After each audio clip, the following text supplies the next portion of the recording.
Alright, everybody, welcome back to another turn of Operation Schultz. This is going to be turn 4 for the British Commonwealth. That's January of 38. Before we get into it, we have a few bits of housekeeping. The Soviet player Silk and our Japanese player 5-star happened to forget to roll their recruit rolls the last turn. So we're going to go ahead and take care of it before we start our Commonwealth turn. The Republicans will go first, and they will hit on a 4 or less. They own Catalonia, Rio de Oro, Ifni, and the Canary Islands. So let's go for a 4 or less. That's barely a miss, so nothing for the Republicans. Let's go to the Mongolians, and they also hit on a 4 or less. And that's also a miss with 5. Very unfortunate for the Soviet players. I guess they're doing well enough in China, they make up for it. Alright, moving on to 5 stars Siamese. He's going to need a 1 to hit, so let's see if he gets it. That's a 12, the exact opposite of what he needs. Alright, let's get down to the Commonwealth turn. First we'll do science. I've set aside the die. Oh no, I appear to have... Yeah, no, I've got him. I'm choosing to roll for improved factories and anti-submarine warfare. By tactical. Right. I need a 7 or higher on either of these. So I get a hit on ASW, miss on improved factories. Would have preferred the other way around. Oh well.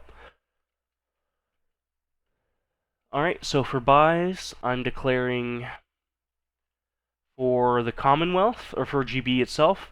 Oh no, I can only do 2 militia upgrades at once. I had planned on doing 3. Okay, that's not possible. I'm doing 2 militia upgrades, and 2 militia, and 2 infantry. And that will be 14 IPPs, and it will clear my bank. For the FEC, I'm declaring 1 militia upgrade and 1 infantry for 5 IPPs, also clearing the bank. For Anzac, I'm only purchasing 1 militia for 2 IPPs, leaving 1 IPP remaining. Alright, let's get into it. I think there are no combat moves.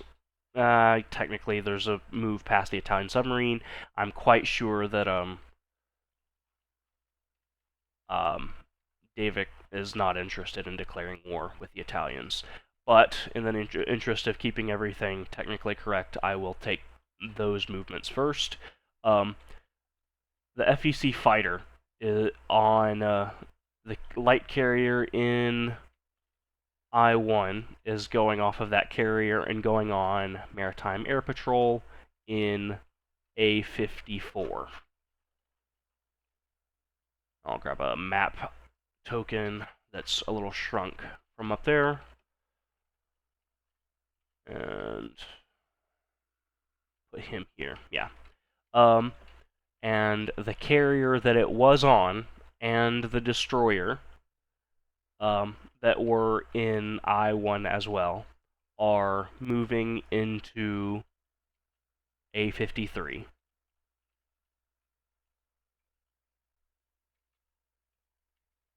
Alright. Up here, there is the same sort of situation where he doesn't want to declare war with the Germans, but there are some combat moves where he could declare war to attack a transport that's going past. So, the mountain infantry in southern England is boarding the transport in port in southern England, which is leaving and moving 1, 2, 3 to A44, and then in the non-combat turn, before I forget it, the Mountain Brigade is going to disembark into Gibraltar.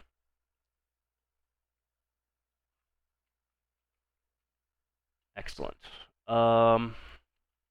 Nothing else will be combat moves, so let's go ahead and get into them. It's a very chaotic map here. Sorry, I don't have another monitor to record my plans on anymore. It got destroyed by a cat when I moved. So I've decided to draw the plans on the map. They're kind of necessary now. It makes sure I don't forget anything. So it's a little chaotic. Just bear with me. We'll go through them one at a time and make sure we get it all done. Ideally as perfectly as possible. Okay, so we'll start with the British Commonwealth, or the GB, the home islands. From A4, one of the destroyers is moving into A18. That's a range of 1, 2, 3. Another one is moving into A19. Both of those are going on escort in their respective sea zones.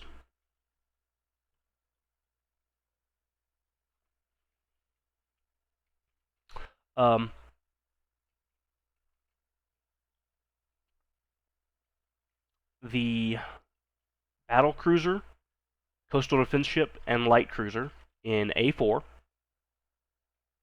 are going in port all the way as far north as they can go.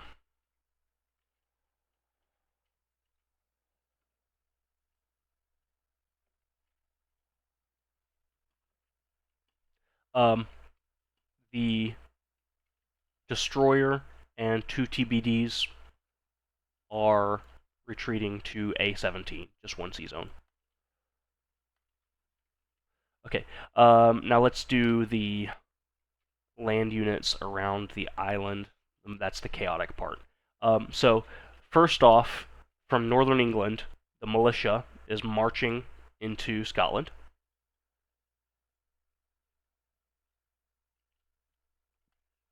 From London, the infantry is railing to Scotland.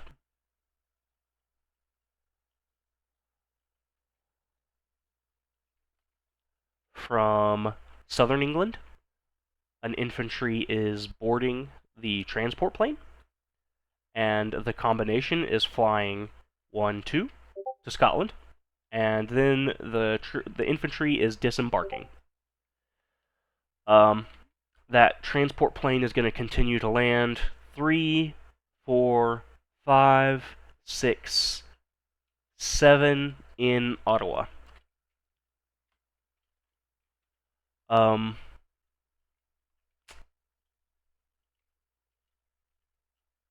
That will cover those lines. Yeah. Okay. And the rest is fairly simple. Okay.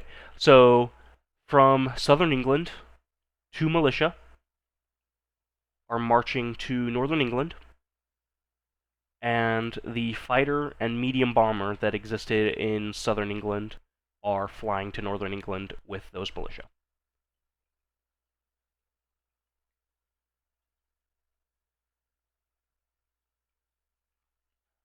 From southern England as well, the seaplane is flying 1, 2, 3, 4, 5, 6 to Gibraltar.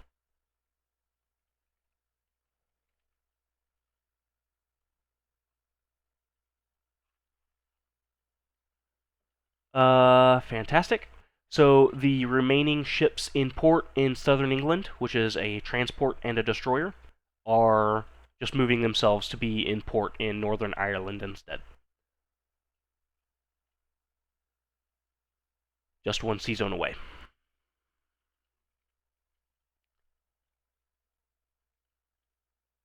Excellent.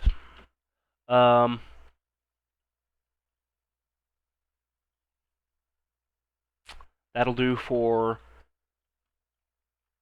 the home islands. By Gibraltar, the tactical bomber that was on the light carrier in A44 is simply going on maritime air patrol, but it's staying in A44. I just want there to be no ambiguity if it comes to convoy raiding in this sea zone, that it's going to have the map protection with it. I think that's covered everything except for the Indian Ocean. So let's do that now. Okay. From Cape Town, the infantry is boarding the Anzac transport in I-1. Also boarding that same transport is the Anzac artillery in South Africa.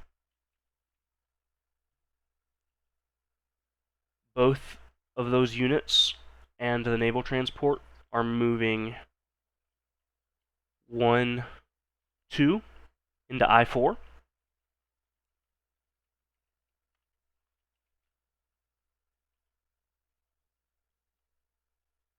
And the land units are disembarking into British Somaliland.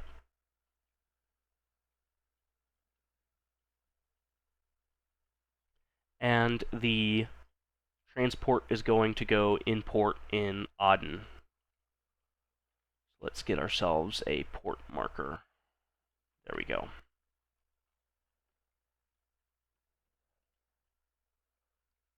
Joining that transport in that port is going to be the heavy cruiser for the FEC that started in I-2. 1, 2. There we go.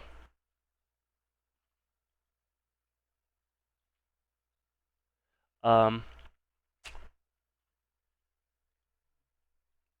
am going to drive the truck from South Africa, 1, 2, to Tanganyika. And the infantry in South Africa is going to board the FEC transport, and the pair are going to strategic naval move 1, 2, 3, 4, 5 into Calcutta. The infantry is going to disembark, and the transport is going to go in port. Simultaneously, the transport that was in port in Calcutta is going to strategic naval move 1, 2. Let's make sure I can do this without the Japanese getting involved.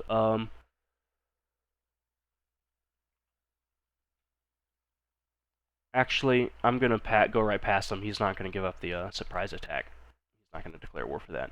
1, 2, 3, 4, 5, and he's gonna go in port in South Australia with the rest of the Navy.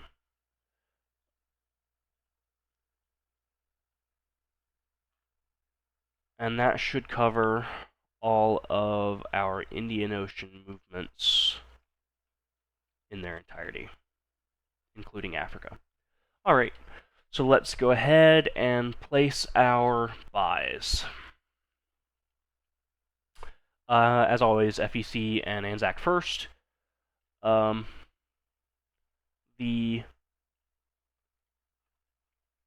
infantry for FEC is, of course, placed in Calcutta. The militia upgrade is actually going to be used in Delhi.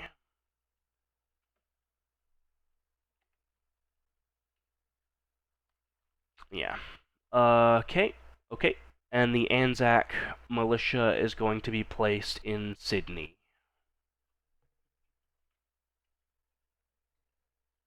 Yeah, that'll do. Okay. Now for the GB buys, the 2 infantry are both being built on the home island. One in northern England and one in London.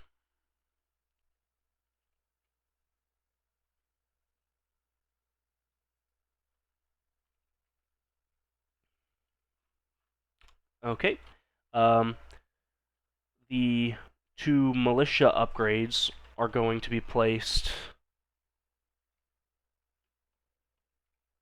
one in British Somaliland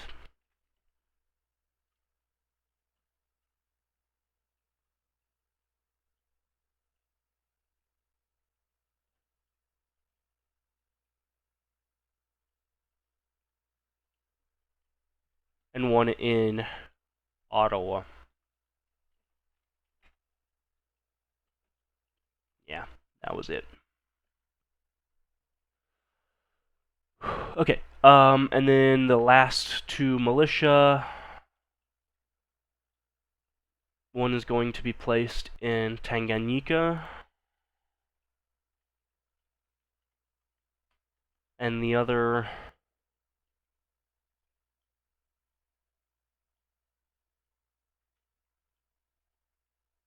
in Lower Egypt. And that covers all of our places.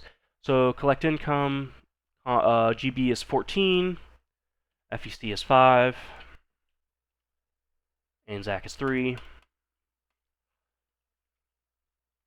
So I'm ready to pass the board off to myself for the French. See you back in just a moment.